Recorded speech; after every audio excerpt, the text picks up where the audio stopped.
Hey guys, welcome back to another Dunkin Music Lounge with 94.9 The Bull. And I'm going to call you a new artist. Okay. But you're not really new. Kind of. Yeah, you're right. Annie Bosko. Yes. Thank you for joining us today. Thanks for having me. Thank you so much. I think I saw you on Jimmy Kimmel. Yeah, it was so cool. What was that like? I blacked out. It was the same thing as the Opry. There have been a few performances where I'm like, did that really just happen?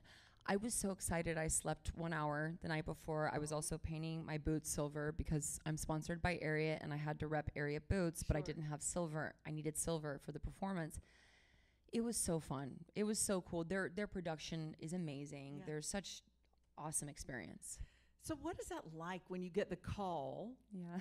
Who told you were going to be on Jimmy Kimmel? My manager. Okay. Yeah. And then what did I have a feeling I know what you said. What? Heck yeah! Let me think. Yes! Were you nervous? Yes. Yeah. Yeah, and it's kind of funny because you're performing to a crowd, but they're over there.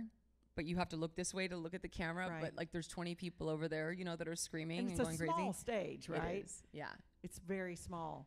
But I mean, you should not have been nervous because look, just one Google of you and like American Idol, Disney.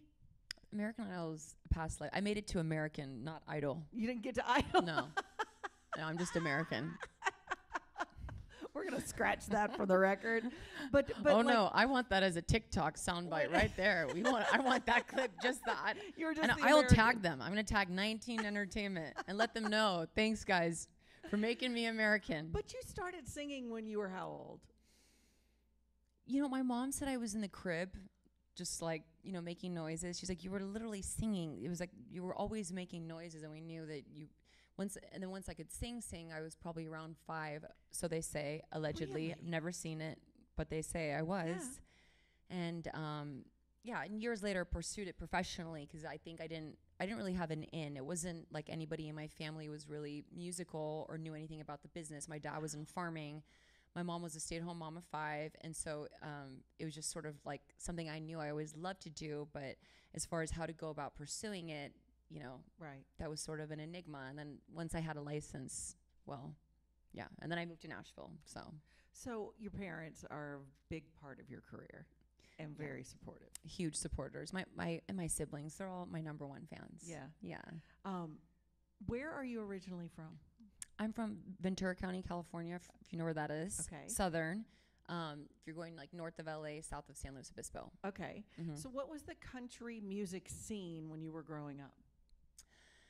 So, for me as a kid, it started, my dad was in farming. It was driving with him in his truck on the weekends through the fields. It was sort of the time that we got to hang out because having so many siblings, you're always together. Right. Everyone's always in a station wagon or a Suburban going somewhere together. Okay. So this is the time that we would hang out, and the first singer he ever played me was Patsy Cline, and it was just game over. I knew, like, that's what I have to do. Wow. And then as soon as I could drive, really, I started singing jingles for a local composer that helped me buy my first Guitar Center. Got my first guitar, was writing songs, and then just started, playing at like little local clubs. There was a club that was really popular with line dance and country, so I'd play there. And then my first opening act was for Dina Carter. Oh, wow. Yeah. Strawberry Wine.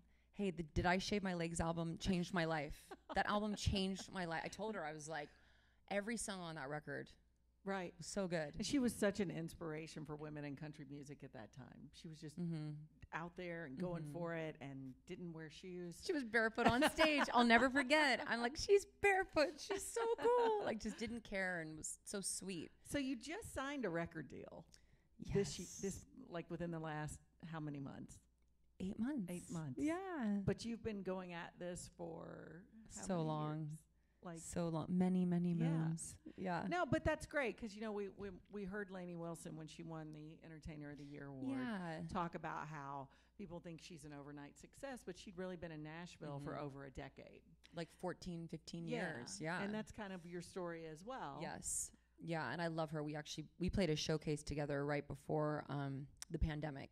And I just so much respect for her work ethic. And I just think she's such a great example for girls right now. We need more like that. All right. So I want to hear you sing some songs. Let's do it. All right. So we're going to hear from Annie here in the 94.9 The Bull Dunkin' Bowl Lounge.